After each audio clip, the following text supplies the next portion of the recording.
I'm co-host James Ash. And I'm co-host Phil Scaife. Welcome to the Business Lockdown.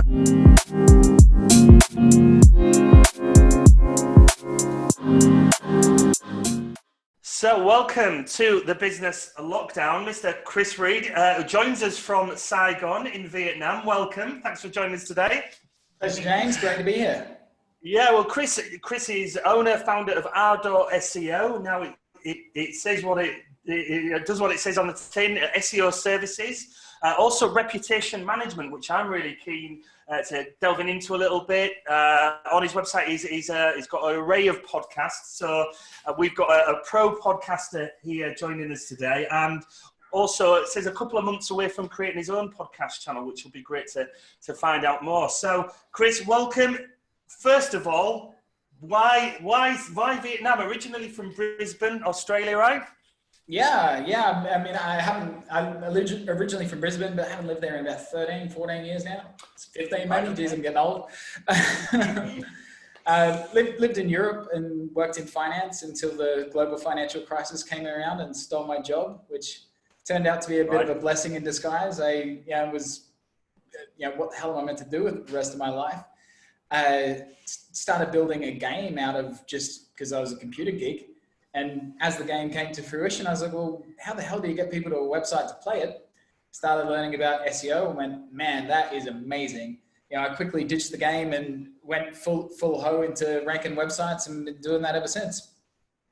Wow. Okay. So, and has it always been Vietnam, or have you spent time in other parts of Southeast Asia? So first I stayed in Cambodia for a while, which I really, really enjoyed living in Cambodia, but then moved to Philippines to open our office in the Philippines and lived there for quite a number of years, and then went back to Cambodia because it's such a lovely country. But I found myself kind of being a bit stifled in Phnom Penh because it's a bit of a small city, and you kind of feel like the big fish in a small pond. And so I moved just 278 kilometers down the road to Saigon, Vietnam, which is a massive city on a global scale.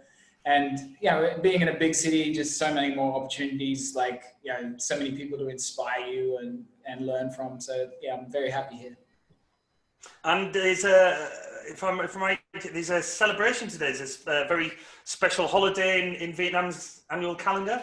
It is indeed. It's a Unification Day. So this is the day when the North Vietnamese, after the war, came down and renamed Saigon Ho Chi Minh City and put the country back together. So it's a bit of a celebration nationwide. Well, and how different as today's celebrations compared to previous years of celebration? I imagine things are slightly different with the current COVID climate. Yeah, well, I mean, Vietnam did such an amazing job with the COVID crisis that they're opening up the country already. There's only 278 cases in total, and they haven't had a new one in a week or so. Did just such an amazing job. So cafes and restaurants opened about a week ago. Bars just opened 2 days ago, but they're only allowed maximum 20 people in them. Schools are opening next week, and we're slowly getting back to normal. They've really done a fabulous job here. Wow. So that's, that imagery, that vision, it almost seems like 2 or 3 months away from how the UK, where the UK may be at. What was that like a week ago when that changed? Did everybody rush out and embrace that? No, everyone's been really timid as to going out. I went to a shopping mall a week ago and it just felt really weird. This is a surreal experience. And still everyone wears face masks and there's, alcohol to wash your hands everywhere. So that everyone's very cautious. And I think that's half the reason why Vietnam was so successful. Even where I live near a really nice canal, and go walking every morning, and everyone was 2 meters apart, wouldn't go near each other. They'd give each other lots of room. So I think that's what really, everyone taking it super seriously, stopped the spread. Interesting. And let's talk business. So you're Asian based. Do you work on a global scale? Would I be right in thinking? We particularly work with Australian and US companies. I prefer US companies because they pay in US dollars. Australian companies like to use AUD, and the Aussie dollar has taken a hiding in the last couple of years. So it makes things more expensive for them. And sorry, but Brits are just a pain to work with. So we don't tend to do much work in the UK. I apologise on behalf of the pain in the ass, Brits, Chris. But yeah, tell us about SEO. You know, people, search engine optimization. How has that differed over recent years? You know, and has there been any changes recently within this global pandemic that everybody's felt the pinch as a result? Yeah, so it's still a concept that people don't really understand. If they did, they'd already be doing it. SEO is this technical, crappy, boring sounding name. And you'll notice on our website that, yeah, our domain name is Ardor SEO, so it does tell you what we do, but our messaging is all about growing your business and getting more customers, getting your message in front of your ideal customer. And that's what we try to explain to people. You know, it's like, where does anyone go when they're looking for a new product and service? You know, they don't go to Facebook, they don't go to YouTube, they go to Google and type whatever the hell they're looking for. And you know, they're either going to find you or they're going to find your competition. And so you should really hope that they're going to find you. You know, it really breaks my heart that web designers, you know, they're still taking people's money, building beautiful websites that make people no money at all. Like one of our newer customers, he previously spent $20,000 building a website that generated no leads and no customers. And it's like, it doesn't have to be like that. Like, you don't need to spend $20,000 to not make any money. Like, just go to the pub. It's going to be way more fun, you know, and you'll get a better return. Where, like, you know, web design is good at making beautiful websites, but beautiful websites don't sell things. Words are what sell things, and people need to find those words. If they're not getting to your website, it doesn't matter. And unless you're a photographer or a web designer, your website doesn't even have to look beautiful. Who cares? It needs to say what you do. It needs to say it very clever, like clearly. Like, that's why, you know, classic brand names like Johnny's Plumbing or Ardor SEO, it tells you what they do. You know, you don't want to have a brand name that is cute and clever. Having something like Starbucks, I mean, you got to like work extra hard to get people to know what that is. You know, like where like Costa Coffee, you have a much better idea of what they do. So it gives your marketing a little bit easier. But, you know, the whole point of a website is, one, to get people there, clearly explain exactly what it is so that they can arrive at your site and understand that what they're doing there straight away, and then how they can take action. You know, invite them to like click on a button and say, hey, call now. If you're a plumber, like book a quote, or here's what you need to do to work with me. And then you show them that you're an expert, you solve their problem, and boom, you make money. It's really not as difficult as it might sound. Well, we spoke to Tony and Martin from Move Ahead Media, based in Bangkok, and they were the guys who brought you forward, and yeah, I've got to thank them for you joining us today. And they were giving us some tips and tricks on people putting ads out via Google, and if they're a UK business, if it's UK plumbing business, but their ads are, you know, reaching Australia, for example, it's just like, just cut that off, because that's just wasted money.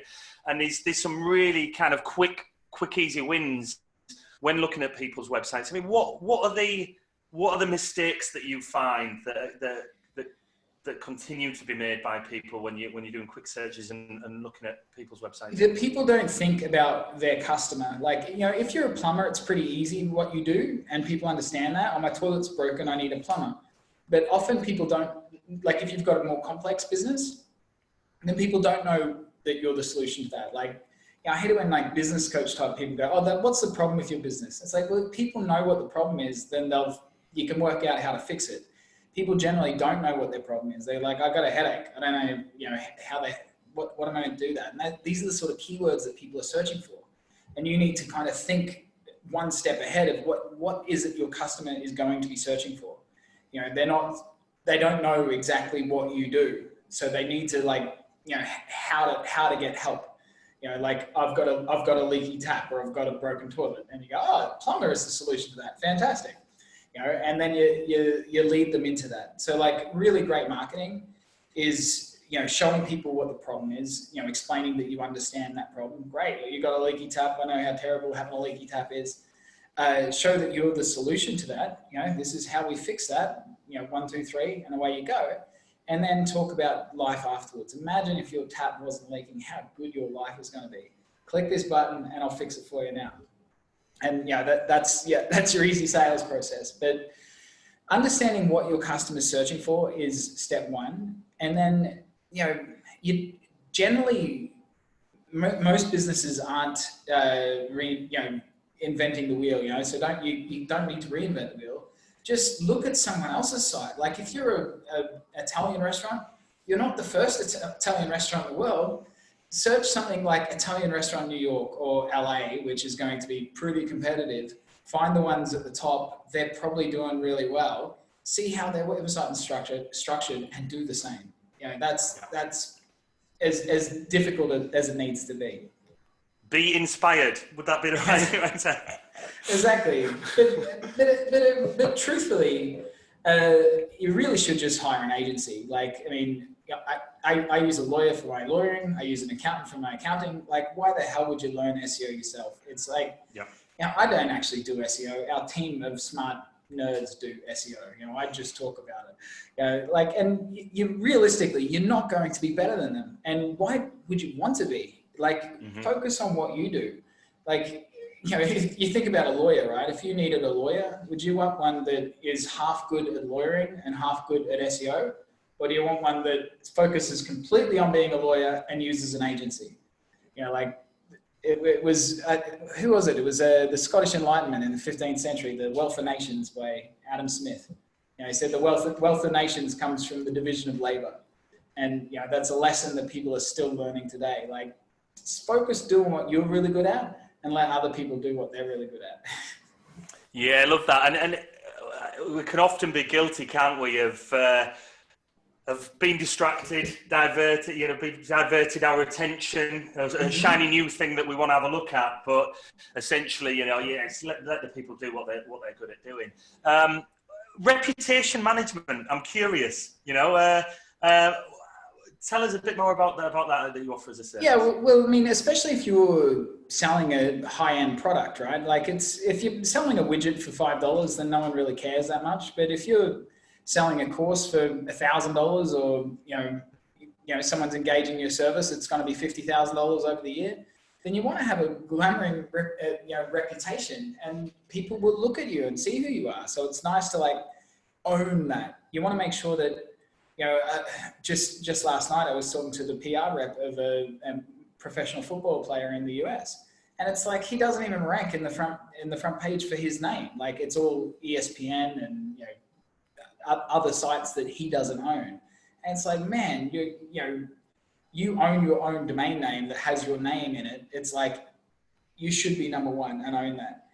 His exact name had 22,000 searches every month. And unfortunately, I wasn't able to convince the PR lady, because he's well, he doesn't make any money from his website. And I'm there's this thing called a Q score that celebrities use in the US, and it's the higher your Q score, the more valuable you are as a celebrity. And I'm and there's his exact name. There's 22,000 people a month search that. All the derivatives of it, of his net worth and his wife and. That's got to be 100,000 searches a month. It's surely you can make a few bucks off that by owning that traffic. But she couldn't see it. Wow, and this is who works on behalf of him for PR, right? Yeah. Wow. Okay, that's very interesting. I mean, something like that, you've got to really understand the long game. You're not going to be playing football and earning money on the pitch forever. So it's just so start now and build your personal brand. That's the guy actually is a presenter now. He isn't. I don't think he's plays anymore. He is a presenter for ESPN, and those are other keywords that we were looking at for best ESPN presenter, and it's you should have your boy at the top of those. That's going to be worth a fortune to him. But people don't understand these things because it is still so new. She was an older lady that is used to, working in TV and radio and not used to the internet. Interesting. Interesting. Well, you've on your website you've got a rather large back catalogue of podcasts. You want to give us some insight into? You've been a guest many times, and then we'll. I'm really interested in learning more about your podcast that you're developing yourself. Your channel. Yeah, for sure. So, like many years ago, I used to do a lot of podcasting and being a guest, and I kind of gave up on it. Really because I didn't know how to use podcasts effectively to generate leads. And I went, yeah, this is kind of not a good use of my time. And so I stopped doing it. But then I learned more about marketing and went, you can build sales funnels and you can offer things on podcasts and you can generate leads that way. And one thing that we even do now with our old podcasts is we do single page optimizations for the old hosts to rank their website for the episode that I was on and have, our lead magnet on there. Like, so one that we did recently, I think it was like 4 years ago that I was a guest on a podcast. So we did a single page optimization on that episode. So it's ranking now and generating us leads. Plus she's a customer now. She went, that's so awesome that you did that. And here's a whole chunk of money, do it for the rest of our website. So that was a win. Plus now it's generating us leads forever. So it's really worth doing that. But yeah, like we've been getting so much value out of podcasts, like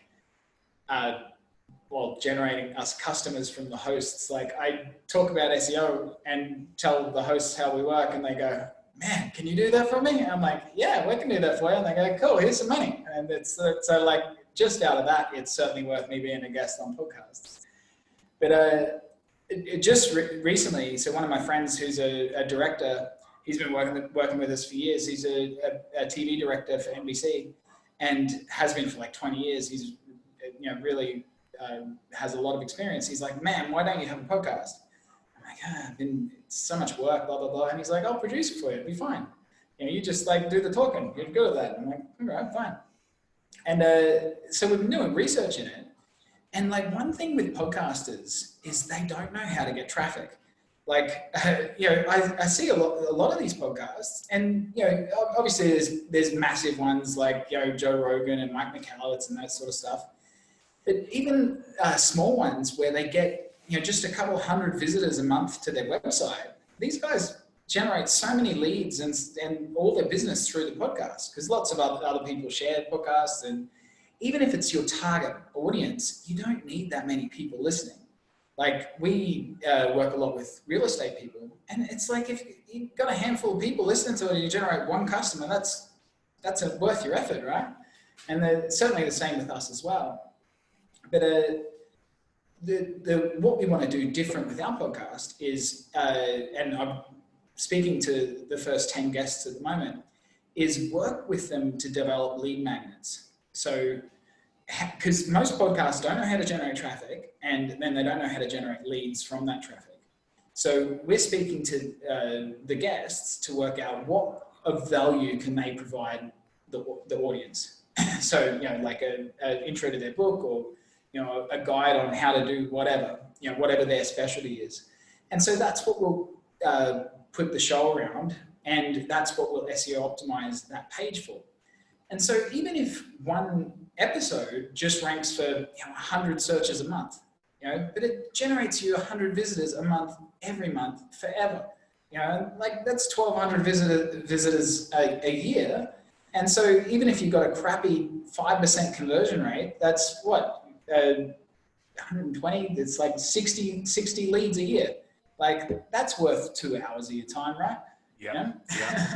So what based on that, what are you going very focused with your podcast in terms of a theme, a topic, or broad so you can interview anybody and everybody? How does that look? Yeah, a little bit different. So we're like a really great book that I read recently was Never Eat Alone by something Farazi. He used to be the digital marketing manager of Deloitte. So he kind of knows what he's talking about. And it's all about the power of networking. And one of the key takeaways I got from the book is like, find the super connectors, find the people that know everyone and connect with them.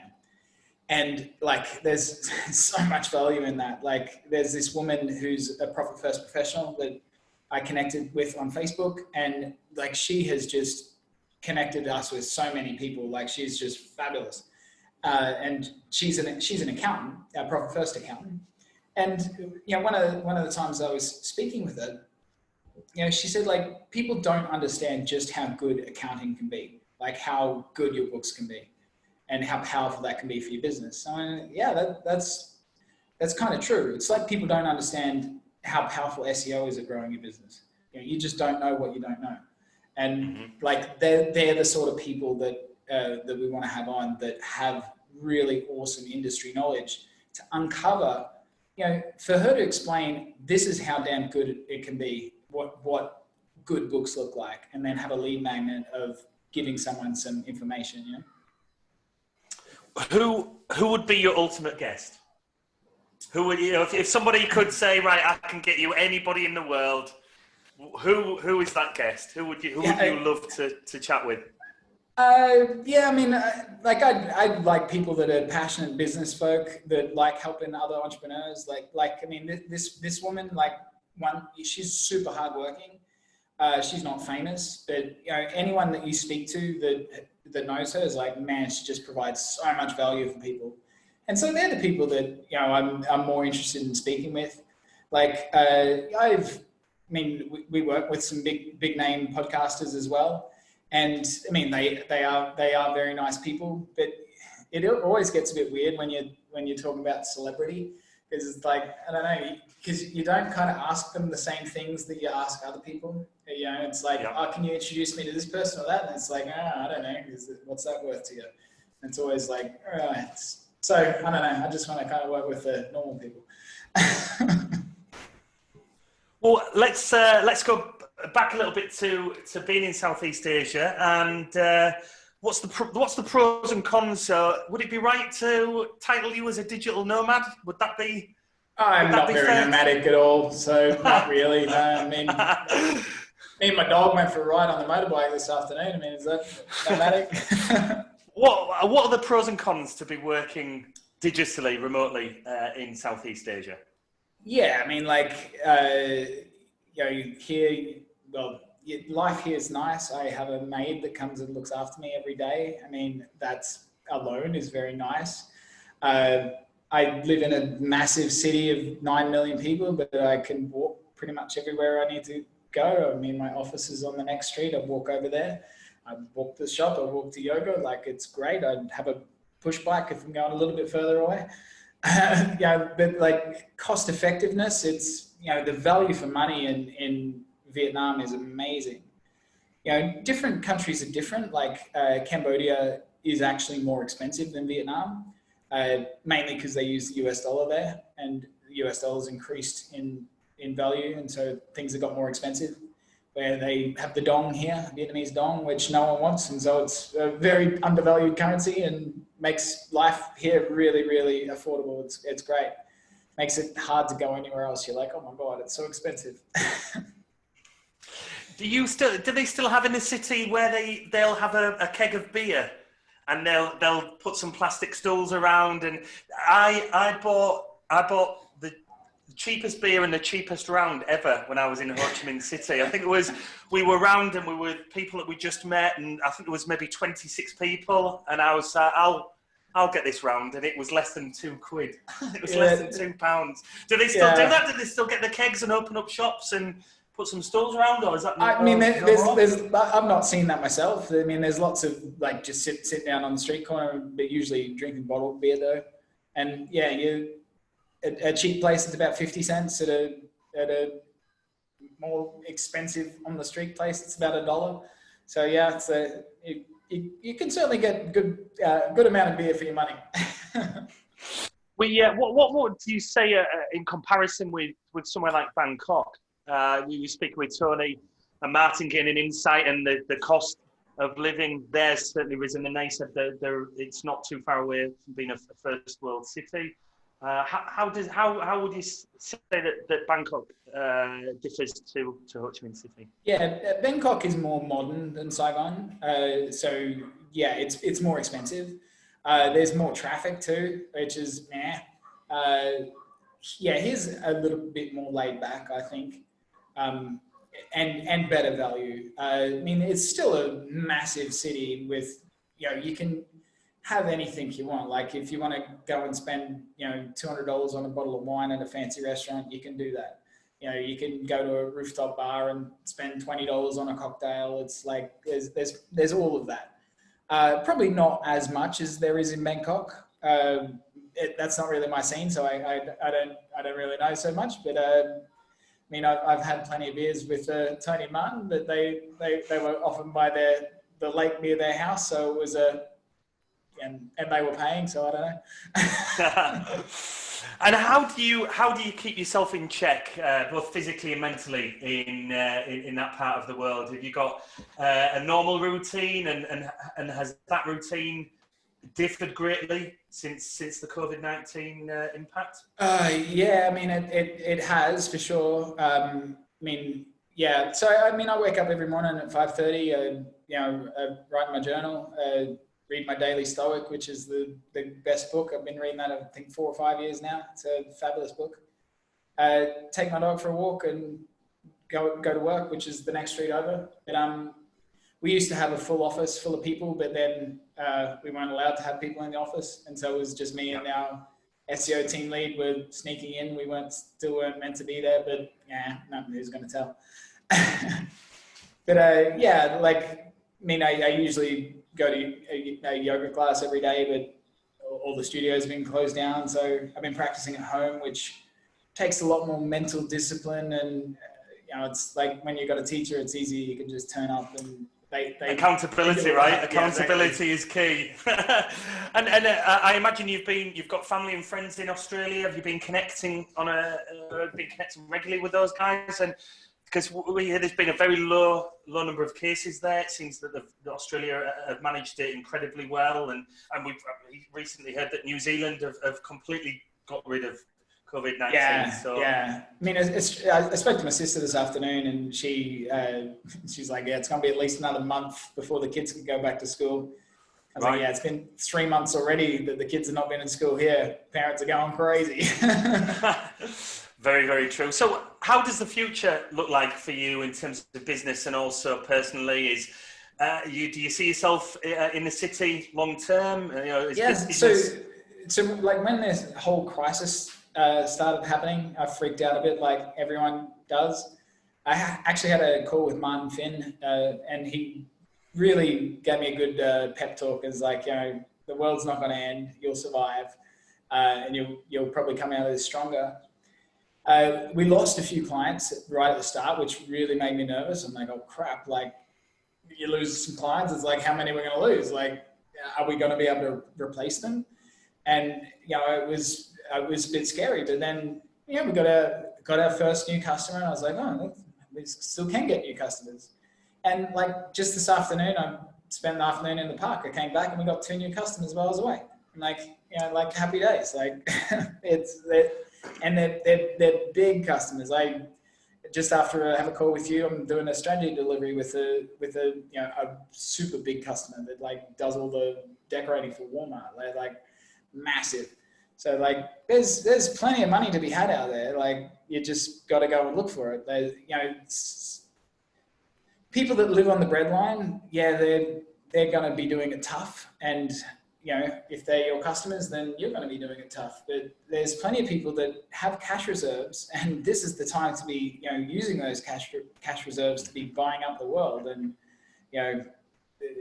go and work with those people, because it's a good time for it. And personally, do you see yourself, geographically where you're at? I'm really happy in Saigon. I can't see myself leaving here anytime soon. Like the weather's beautiful all the time. I'm vegan, and I live in like Veganville. Like there's every temple has a Kom Chai around, which is like the local Vietnamese vegan food, and it's amazing. Like it's real, because the Buddhism here, it's not like the Buddhism in Thailand, where the Buddhists don't eat meat. So that's a nice thing. Right, interesting. Yeah. Well, before I wrap up, Kris, where can people find you? Where can we direct our audience towards? You could just go to Google and type the coolest guy in SEO, and you'll see my pretty face all over the place. I do like that. What's it? ArdorSEO.com. Ardor SEO. So Ardor means like to do something with a fiery passion. So that's how we like to roll. I like that. And socials? You on social media? And what's that? Social media, where can people find you? Yeah, I mean, I'm not the most social media savvy guy, but I mean, if you do Google coolest guy in SEO, you'll see a few social channels there. LinkedIn's probably the most social one I get at. Awesome. Well, Kris Reid, it's been a pleasure. We will certainly look forward to connecting with you more, especially in the next coming months as we come out of this COVID-19 phase that many of us around the world find ourselves in. And I'm also curious as well that I'm sure you'll be wanting to feed back some stats based on the work that we've done together on today's show as well. So I'll be curious to see how that looks. So, pleasure having you on board, Kris, and we'll certainly speak soon. Cheers, James.